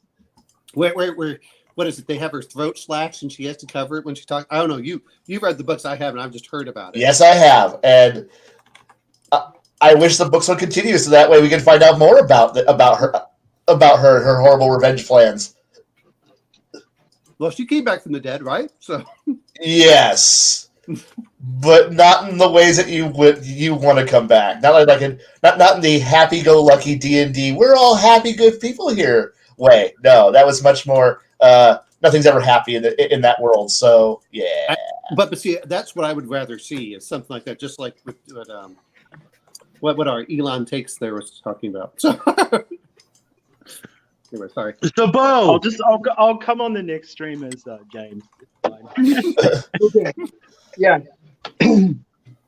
I think that one of the things that drove me away from D&D was the magic because it became so ubiquitous and became the answer to every question and very hand wavy. We talked about that earlier.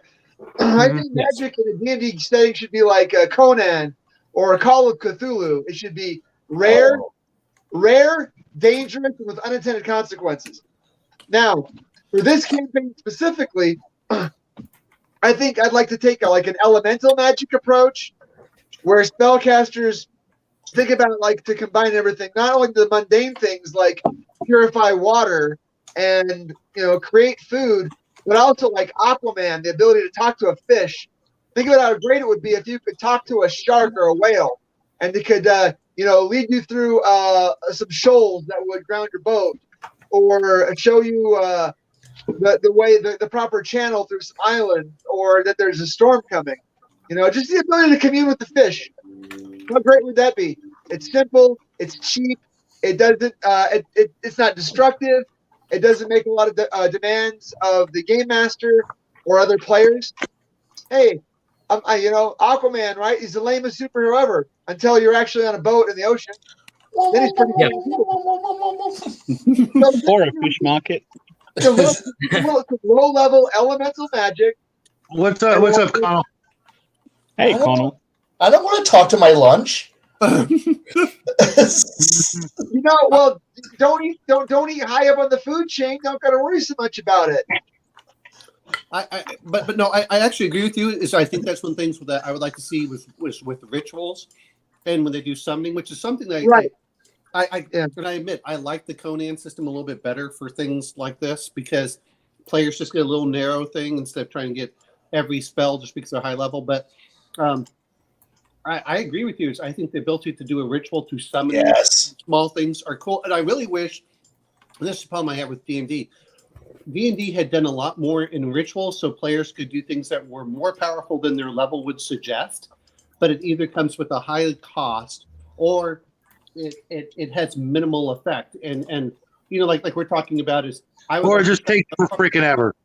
Yeah, well, like a wind elemental. I summon the wind elemental, which I think is what you're talking about, like Bo. You summon the wind elemental, help blow the ship a little bit more. All right, and now how do you pay them? And right. you do some of that bargaining. Go ahead. Sorry, that was what No. I mean, I said if you whether you summon the wind elemental to move your boat or a water elemental to move your boat, that would require obviously be more expensive. In terms of cost to the players. And I think that one thing the dumbing down of D&D has brought us is that players can do things with no cost, no consequence. They took away spell components. Then they let players just pick spell slots instead of spells. Well, it's become baby cakes, right? It's Mr. Rogers' Neighborhood when it should be something. Who said something about taking away the wonder of the game, right? Let's bring back, make D&D weird again. Make it like a Harryhausen movie. Make it like the Iliad and the Odyssey. Make it so the players don't know what's going on. Reskin monsters so that the monster's got the same stats as got a completely different look to it, so players don't know what's coming. And one thing a common theme we've had the whole night, I don't know if you've noticed it, but you've all talked about front loading. Front loading your game, front loading your world, front loading your characters. The more you do that, the more satisfied the players are in the game, and the more satisfying the game is in general. So the more you prepare up front, the better the game is going to be. So I'm glad we can talk about these things now, so that. Well, I appreciate the help. That's kind of why I went a little bit different this direction tonight, because I really do want to make a believable and lived in felt world that doesn't just feel like a traditional later edition gaming environment where everything is just roll some dice or just cast a spell and it's over and the problem is solved. I want people to think, especially since, every single person I'm inviting into this game, I consider someone of pretty vast intellect and experience. And, I don't want to be, like an 8th grade dungeon master trying to DM for a bunch of college students. You know what I mean? I really want to, have a well thought out, not necessarily game plan, but, I want the world to feel, memorable and believable and exciting without just a lot of, I've got the perfect spell always and, things like that. Well, you should have the opportunity. You should have the opportunity to test something out and for it to fail and then find out that it doesn't work in that environment. You know what I mean? Some things should be new to you and surprising, Anyway, carry on. Get on. One thing we did not talk about that I was hoping someone would help me out with is things like navigation. You guys mentioned sextants and the way we navigate now, and things like compasses and things like that. One of the things I want to do with this world is when it comes to like magic items, people aren't giving those up. Okay, what they have, they are keeping, because you wouldn't give up a magic item for a pile of gold if you knew you could never replace it. You know what I mean? There's a lot of things in the world that you would never freaking sell. And you wouldn't tell anybody you had it either. That would always be up your sleeve, and that would be where you got your reputation. One little guy with one magic item, could gain a massive reputation because he's got, the only decanter of endless water, or one of those weirder magic items, an enchanted blade, or things like that, armor. That's just game mechanics as far as I'm concerned.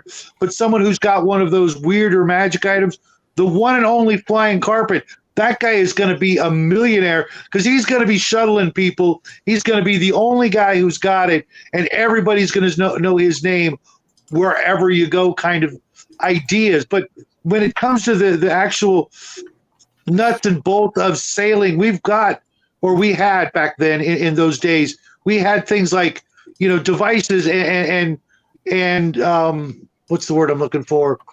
Ways of, not necessarily technology, but tried and true ways of navigating and sailing. How would magic influence or change those? Do you think there would be the equivalent of magical compasses or weather predictors, or magic items that would be more geared toward the sort of mundane aspects of just going from point A to point B relatively safely and securely, barring sea monsters, pirates, and things like that? Do you think there would be magical technologies or even quasi-technological magical devices that would be developed to make these things more reliable? What about an organic mode of transport, like giant sea turtle with a ship's deck built on the back of it? Or I just saw that picture in Galleys and Galleons with the giant sea turtle with the city on its back. I've done that before. I've made islands that were, I forget what that sea monster was called, but islands that were literally, the giant dragon turtles. I guess what I'm getting at is, like, maybe in that environment, it's like you don't necessarily build your solutions so much as grow and train them. Wasn't there something like that in one of the Dying Earth sagas books, that they had these ships that had some sort of like eel or fish that actually help pull the ship? I think, how do I want to put this? I think that those are the kinds of things. How do I want to put? I don't know how Kai feels about this, or anyone else is going to be. I like low tech because it forces players to think. But I love that they would explore and they would find this mysterious island. And the thing is the great thing about Dragon Turtle is the island moves. So just because you found it now, even if you knew where it was, you wouldn't know where it was later. And then the other part is, and we're talking about limited, I think, in certain cases. So some magic items would be somewhat limited. Like, we were talking about locate when Kai and I were going off and ripping off of each other here. It's okay, it's going to be limited in certain cases. It's like, oh, okay, we're going to do this. And that's kind of why I like rituals. I don't think you have to do it. If anyone looks at how the Polynesians sailed, and they were probably the greatest sailors of their time. When you do because they didn't do it with technology. They did it with the stars. But apparently this is something that they, and they knew exactly where they were, both latitude and longitude, depending on the time of the year. In fact, they would have them, by my understanding is, for you to pass that test, they would blindfold you, and you had to sail around to wherever you were going.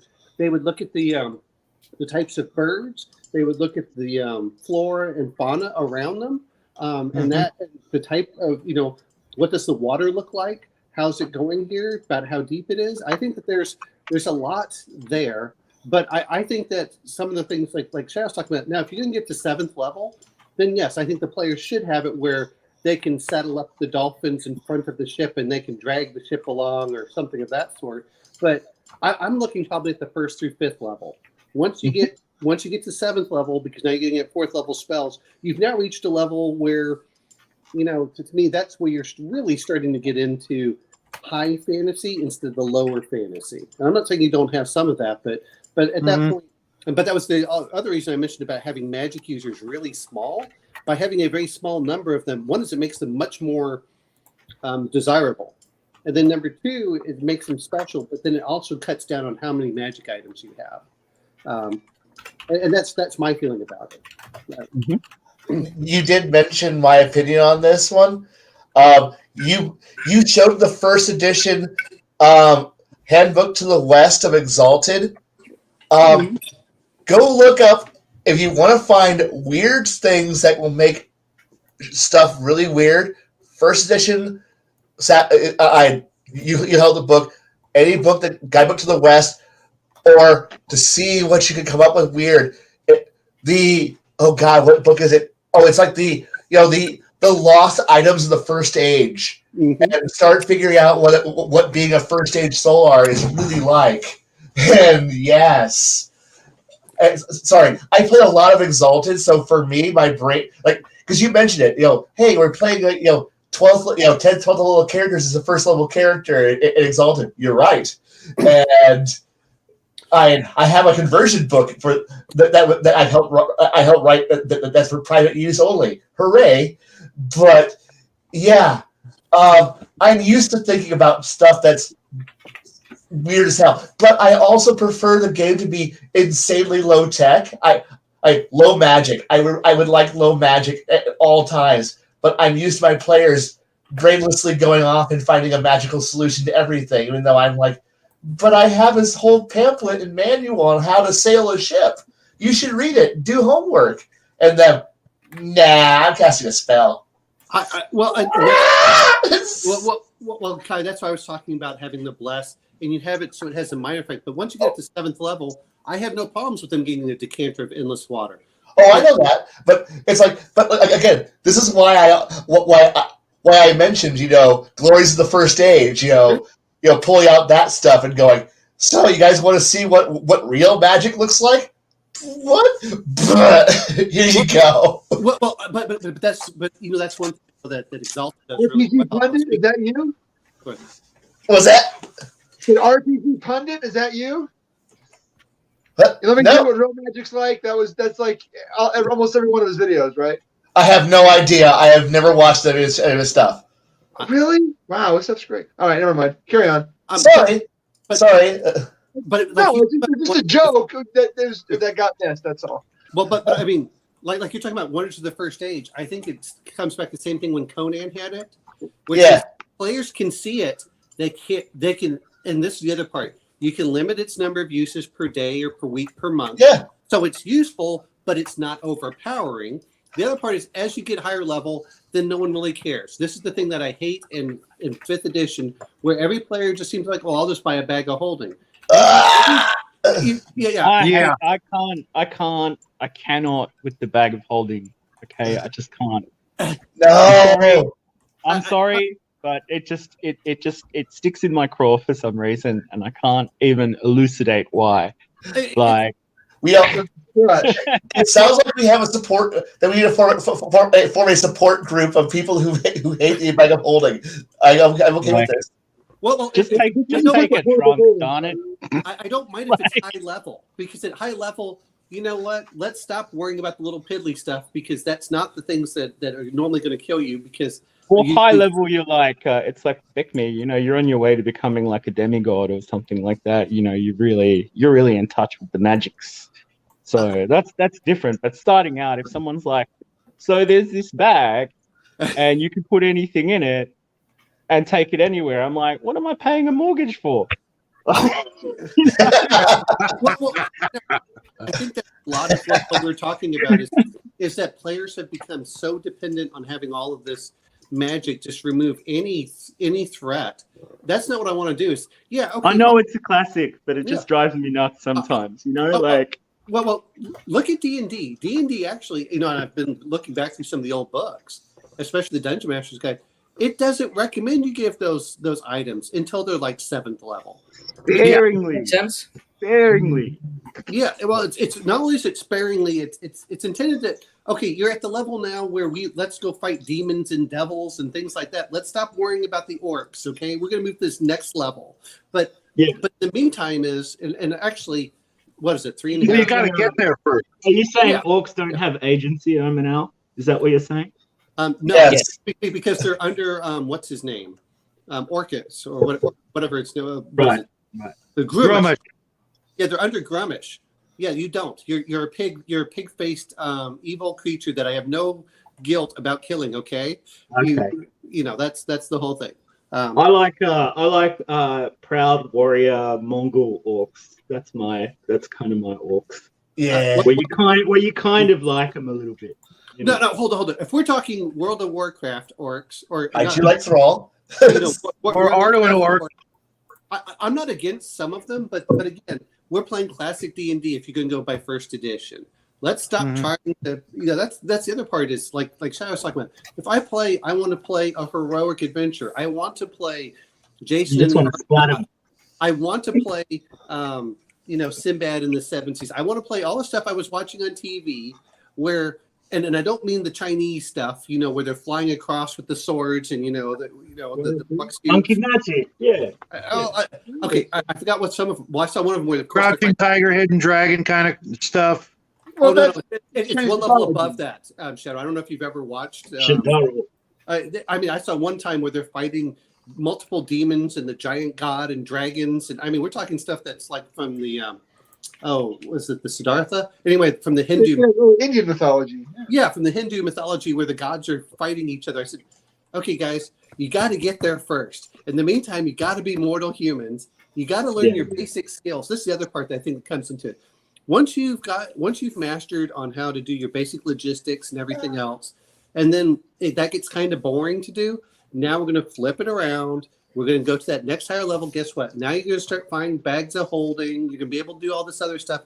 And now let's go fight. Now let's go have it where you're flying on dragons and Pegasi and Kiran, and you're going off against each other.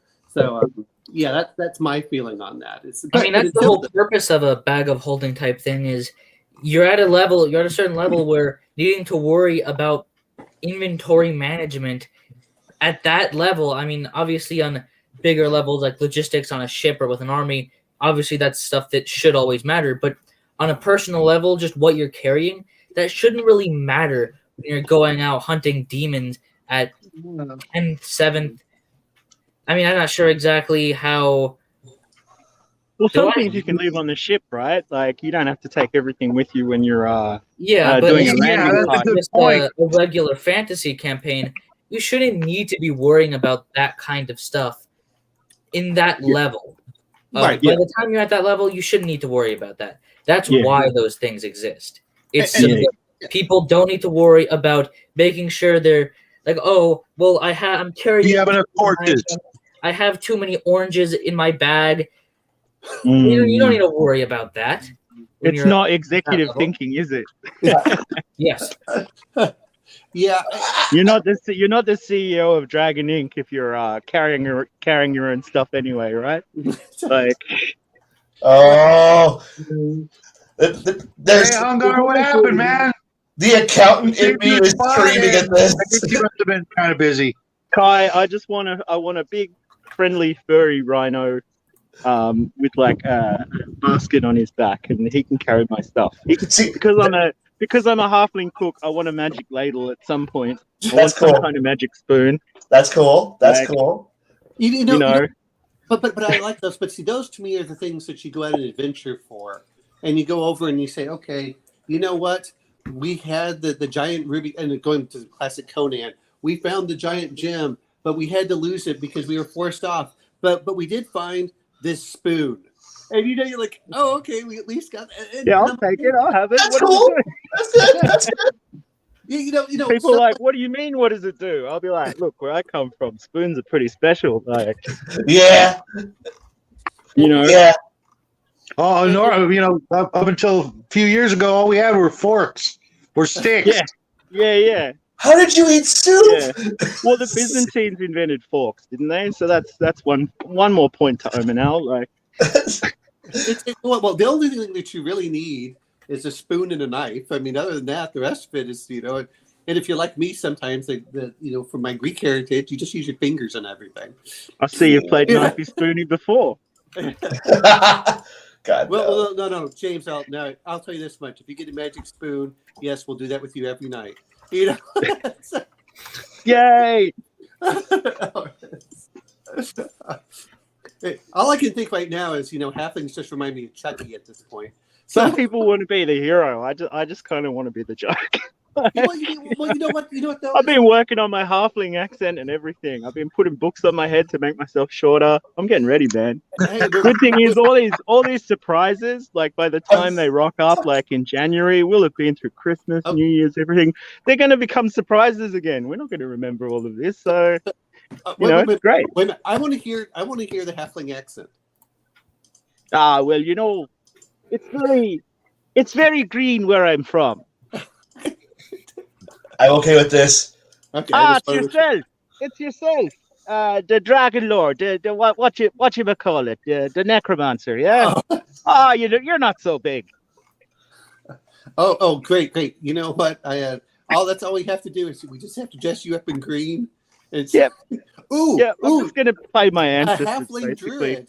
You know what should happen, and I'm going to be honest about this.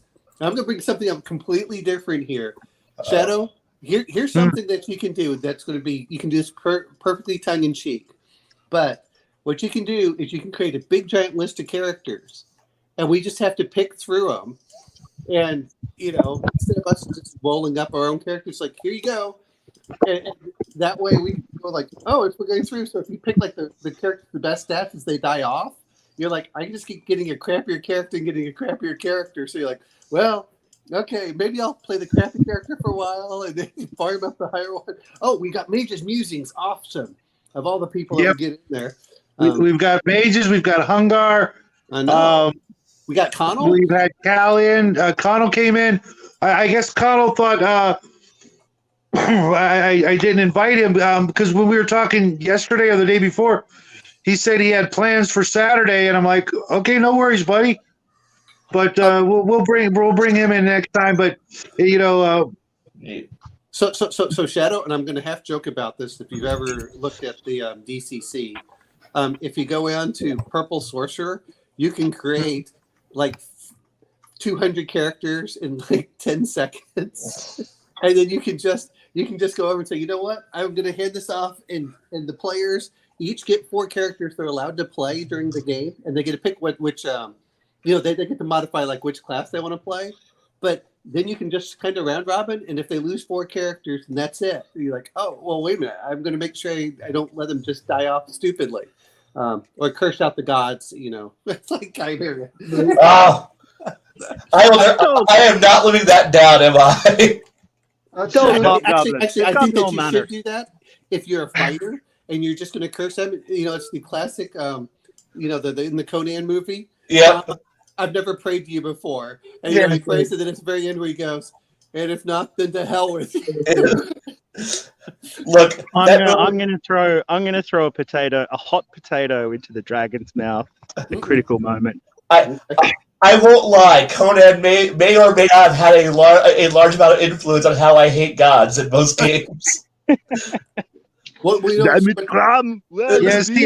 I've always had when it comes to gods, it's funny that we're going to end here because one, I'm praying for our buddy here who should have been able to join us tonight and keep his butt out of the hospital. But I know everything happens for a reason. But I remember growing up reading, some of the great stories, the epics, Gilgamesh and the Odyssey and things like that, and other stories. And I always got the impression that the gods, when it came down to it, the people in the stories, these heroes were, sometimes literally, like Hercules, part god to begin with. Okay. But the gods kind of actually spoke to the clerics and the priests and what have you. They were a little bit less standoffish.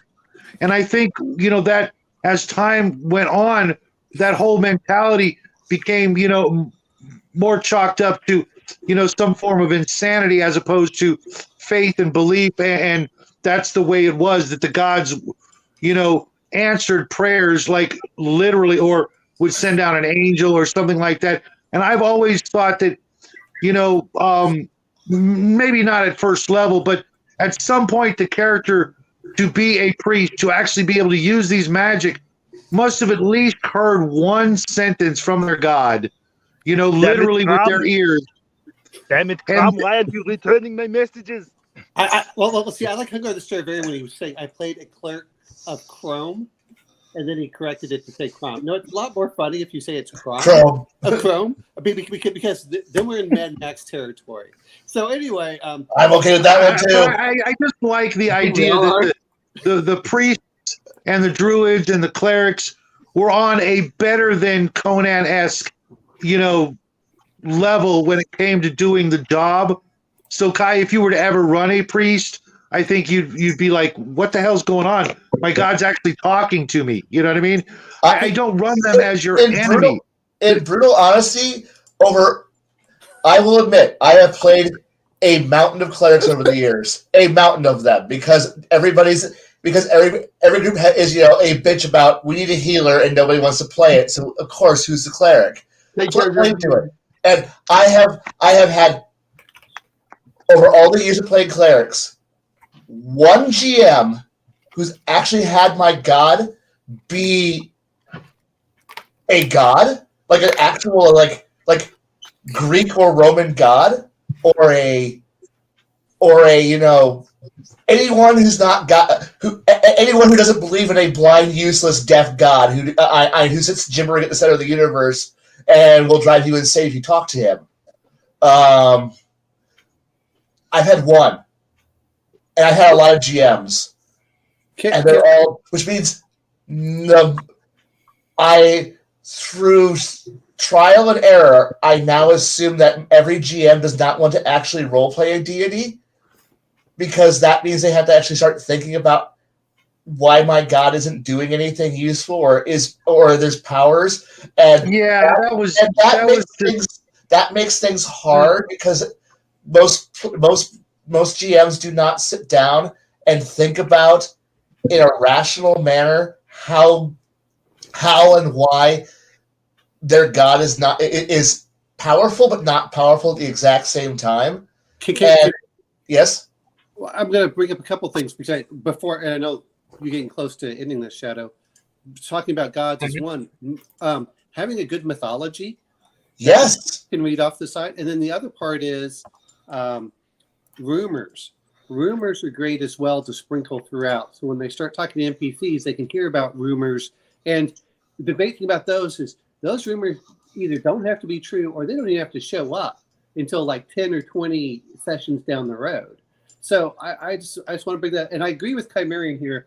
My gods tend to be more hands-off, but they'll, if you pray, you might get a vision or something, and that it's cryptic, and like, oh, son of a bitch. But I always believe that the gods were also not supposed to interfere directly in many cases, because they have rules they have to play with too. But, right. But that's the whole point of, you know what? Here, I'll help you a little bit. Oh, you do your blessing. I'll help you change the wind just a little bit. But yeah, I agree that they should be. But I think that's a big thing that we're missing in so many of these new games is the mythology and rumors. And when I start hearing 5e players talk about, I say 5e, but I heard someone talk about this. Well, what happens if you play an atheist cleric? Why don't I get the spells? Because you're not a freaking cleric if you're an atheist. Yeah, I went to a church where the priest was an atheist. That's impossible. No, it's not. It's happening all over the world. Hey, Jack, it's called the Church of Satan, okay? Unfortunately, that's when the priests are atheists. Please fill out this form. It will tell about how you have a delinquent god and pass it to your nearest sidereal. They will take care of it from there for you, okay? Thanks. See, Jack strikes me as like the natural inquisitor type. You know what I mean? Like the He natural gets that from his old man. the natural commissar witch hunter type is like, I detect there is a lack of faith in this chamber. You know, like, Absolutely. As a sidereal, I approve and do not approve at this at the same time. Oh, okay. I'm going to bring up something for you, in particular, James L. I'm not sure if did you ever watch Blackadder? yeah. Are you familiar with the witch smeller pursuivant? Yeah. Okay. If you ever watch that, where he comes over and they're talking about the egg and he crushes the egg in his hand, and they're like, "But wasn't that good?" He says, "Some eggs are not," and he has them smell it. But I thought the witch smeller pursuivant. Yeah. See, in Jackson right there, it's just like the Monty Python with the Spanish Inquisition. Exactly. That's exactly what I was thinking. No, actually, to be honest, I love sombreros. I just wish that they had they're just big enough so I don't actually have to deal with the sun down here in the south as much. And apparently they have the balls too, which keep the flies away if you get the authentic ones. You got to have balls to make it in this world. Yeah, that's right. Big balls. Preferably, you can use some of your own. No. But I think that's one of the things that, when we're talking about is making it feel like every area would worship a different god or have a pantheon, and different pantheons can be in different areas. But the rumors are so important, and having that mythology, even if we hear like Bo was talking about Graham Hancock stuff. So much of this stuff comes, whether it's Atlantis or what was it with the Indian ones that are under the water, where they know it's there in certain cases, with the one in India. Dwarka. I forgot what it was called, but maybe. But I'm pretty sure that's what it was. I really like the idea of God kind of viewing us like their soap opera and vice versa. You know what I mean? Like they take a personal interest. And well, here's the thing that always bugs me. When people talk about the rules, that the gods have the rules. Well, if that's the case, then the bad guys are always breaking the rules and getting away with it. So why wouldn't the good gods or neutral gods be like, hey, I'm helping my guy out. He's my priest. He's my boy. I'm going to help him out. Yeah, maybe if I try to talk to him at first level, it's going to blow his mind and eardrums out. I like the vision idea. He'll be too afraid. Or having some other lesser minion come down and speak to the god or speak to the priest or cleric and say, I'm sending you on a mission. You need to go and do this, whatever this is. It just so Shadow. Dear God, please realize who you hired. No. The reason I said the rules is the rules they're not allowed to involve themselves directly in most cases. What it really comes down to is that's why the evil gods have their minions and the good gods have their minions. Yes. That's the point of it. Is it's the minions fighting rather than the gods directly, because they're like, we don't want to destroy the earth. So to prevent us from because if two gods go at it, which is the really fun thing, whether you hear it from Conan or anything else, where they talk about destroying the earth and the great cataclysms and everything else. They're like, well, we're not ready to destroy the entire earth at this point. So what we'll do is we'll just, we'll play by proxy. That's how we fight. We fight by proxies, and that's what I mean by having rules. Is we both agree we're not going to do a mutual shared destruction, not yet at least. But we're going we're going to make sure that we help ours. But the other part that comes into it is, they have the strength, but maybe the good gods, because they're not afraid of their minions trying to overthrow them, give them a little bit more power faster than the rest, which is why you see these level caps in D&D. But that's some of the things but I still think, and that's what I mean by rules. It's not that they don't get involved. It's just they don't directly come down as their avatars and battle it out, is what I'm trying to say. Instead, they're using us as minions to fight their Yeah, and sometimes not even with a grand plan, more like they've reacted to the latest episode and gone, I don't know if I like that character anymore. Like, I like that point of view. Look, that sounds like you, Sean, to me. I'm okay with this. Hey guys, Grim had asked us a question earlier, and he asked me on the phone today. Does anybody out there have a good map maker program we can recommend to Grim for making Because I got nothing. Wonder Draft. The only thing I could recommend is what I use, which is just like Google Draw and Google Slides, but it isn't good. It works for me because I don't feel like looking for anything else, and mainly because I want something that has a lot of like multi-purpose features and that isn't exclusively for maps. It works for me, but only because I need it for other things, and I just kind of sort of like, sure, I'll use this. It works, and I never really looked into anything else. I'm going to say this much: is Wonder Draft is really easy to use. It's simplistic. It's not that hard, but allows you to you can do the random generator very quickly to get a world. You can determine how much water it is, and then you can come back and lower or raise it or things like that. Wonder Draft is really easy from that aspect. Me too, graph paper. Incarnate's a bit more expensive over time. Like Wonder Draft is a one-time purchase. That's one of the reasons I liked it over Incarnate. Campaign Cartographer, if it comes up on drive-through or on Humble Bundle, it's usually $30 to get a bunch of different stuff. But I'll be honest, that's almost like using AutoCAD. It has so many different options in there. It really seems to overdo it. But, Yes. But so I'm not saying that it just depends on how deep you want to get in there. But I like Wonder Draft just because it's a very simple and quick program to do, and you can add on top of it once you get there. Yeah, the reason why I use like Google, as I said, Google Draw and Google Slides now, more Google Slides now, but I occasionally have used like for when I make big maps, it's just Google Draw because it's essentially just one slide. And I will say this: it is not. I'm not going to say it isn't easy because it is. It's just super annoying. I wouldn't necessarily recommend it. The reason I use it is because I like having because most of the maps I make are mostly political borders. Okay. So And not actual details. there are often details in the maps. However, that usually comes from whatever base I found. And oftentimes I do just completely ignore them because they aren't necessary for what I need them for. So it just Jack, I've got to talk to you sometime about Imaginations Gaming. Like, I've really got to sit down and have a chat with you about Imaginations Gaming, because there's a whole world of wargaming of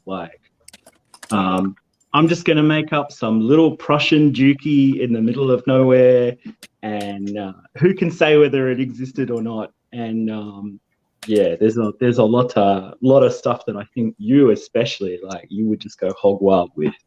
So, pick a year, pick a part of the world, and just put a tiny little kingdom between real ones. And I'm going to bring one up. We're talking about how big the ships are. Really, if you're starting at first level, depending on how many players you have, you really only need a ship of about 24. And that way every character can have and I know Max hates it, but you get three characters each that you can play with. And if you need to rotate them around, you get tired of it, one for this week or however, that may be just about it. Hungar, get well, and sorry that you had to take that morphine, man. No, Hungar, don't keep it all to yourself. God bless you, brother. Hopefully we'll talk tomorrow. Just remember what I said, buddy. I believe it 100%. And please, Hungar, it bothers me greatly seeing you like this. Please let us know if there's anything we can do to expedite your return to the land of the living. We'll see him. It's just going to be minutes, He's just got to, do the things, and we'll see him Monday. Hopefully we'll see him tomorrow on Connell's show or something like that. But you know how to get a hold of just about each and every one of us, and so don't hesitate, like you said. So, like I said, it's to me Wonder Draft's the easiest to use. You just pop it in there. But I definitely think Shadow, you don't have to flesh out the whole world. You just have to do probably three or four ports, and then just go from there. And we can all talk about this, but let's be honest. If you just set something in some place like the Hawaiian Islands, where you have Maui, what are the other two that are? I mean, they're literally within easily visual sight, and then you have one that's a bit further. That just makes it easy enough initially, at least until players go through, and then they're like, oh, there's someplace further out there. Oh, okay, we'll go over to the big island of Hawaii. oh, wait a minute, there's one over here. We'll go up to Wake Island, and you just get into this whole thing where at some point they get to Easter Island or something that's way off in the middle of nowhere. But I always like having things start off really small because one is it doesn't overwhelm me as a DM, and the other part is, and the players really do feel it's more of an organic world, especially if you can create these different characters in there. So. Well, I really appreciate all your help, guys, tonight. Maybe we'll continue this next week. We'll see. I'm gonna, it's gonna give me a week's worth of work to flesh it out because, I really, I really want this to be fun. Like I always tell my friends when they're doing this, make a world you want to play in. Don't want that make world. a game that you wish you were the player in.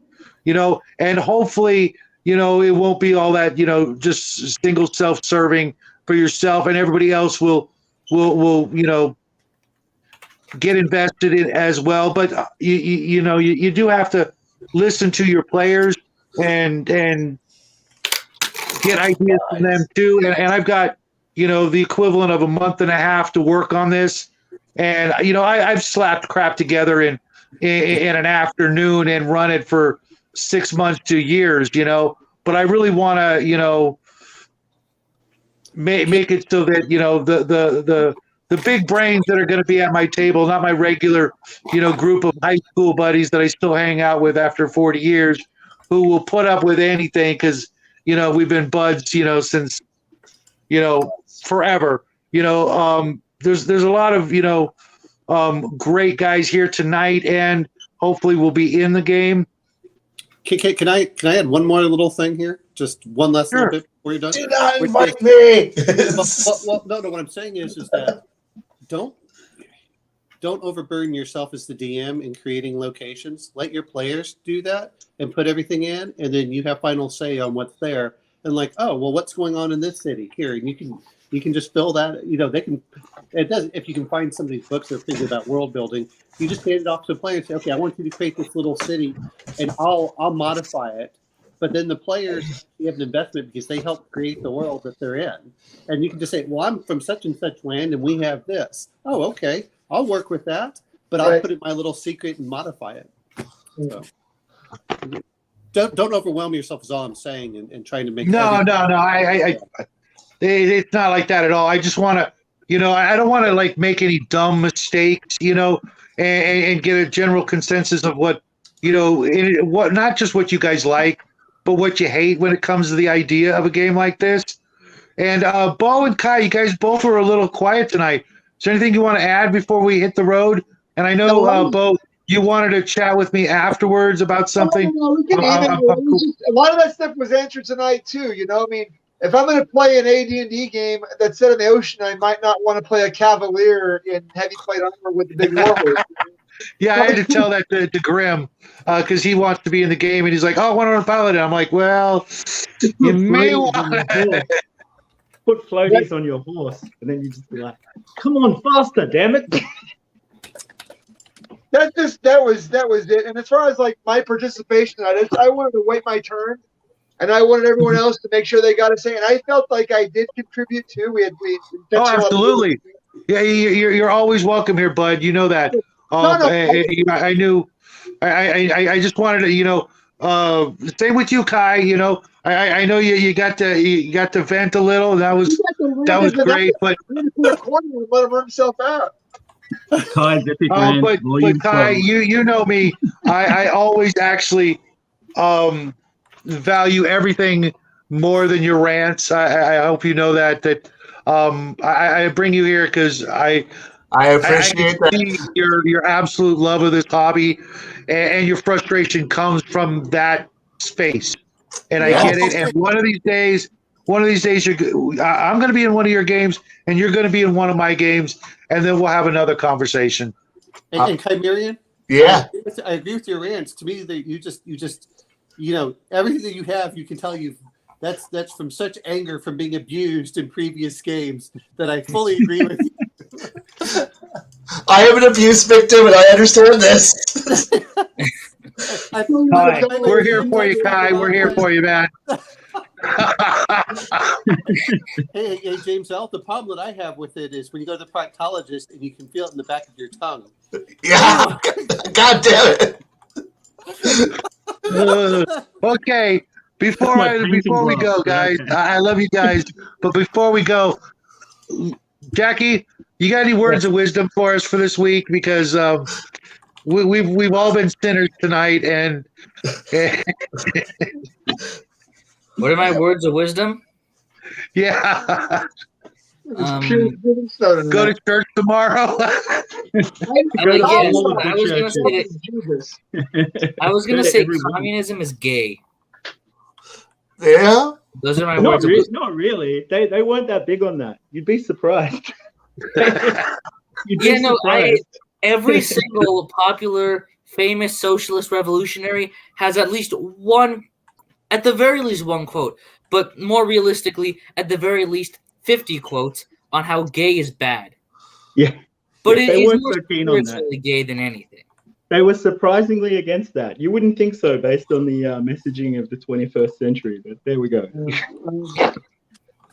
On that note, I will see you all in church tomorrow. Absolutely. Hopefully you'll all join us tomorrow morning or tomorrow afternoon over at Connell's show, where we're going to talk about the absolute classic, most heartwarming cartoon ever. That was The Hobbit, the 1977 version. And we're going to talk about that for You got to tell Fritz he loves that. He loves that. you know what? Don't let me forget that tonight. It's the boy, that's gonna be so hard, and I'm ignoring the pretend movie that they came out with this decade, but man, you just listen to John Huston go through there, and then what was the other one, Return of the King, that they also did. You just like, oh, if you had just not put on television, if you'd put it into like a real 2-hour movie, you could have added so much more that I would have missed. Well, The Lord of the Rings was actually in the theaters, but The Return of the King wasn't. It was weird. But I'm going to make sure the little guy actually watches those before we actually go into the movies, because that's how we had to do it. Yeah. You know what I mean? Just like when Star Wars came out, I made him watch New Hope first, and then we did everything just the way we had to do it, so that at the very least he gets the real perspective the first time. Oh, I agree with you, but I mean, it's what amazes me. Anyway, we'll talk about it tomorrow. Absolutely, guys. God bless each and every one of you, and everybody in the chat. Thank you so very much for showing up. This was actually a really good night. I had a lot of fun, and now we're gonna all dogpile on Nathan Allen's channel and talk about ghosts and ghouls and UFOs and maybe even Bigfoot tonight. I have no idea. I'm just for tonight, I'm done talking about games for the most part, except I'm going to talk to Fritz real quick and remind him. But you guys were a big help. I really appreciate this. And take care, everybody. Good night. Or we'll see you tonight, as the case may be.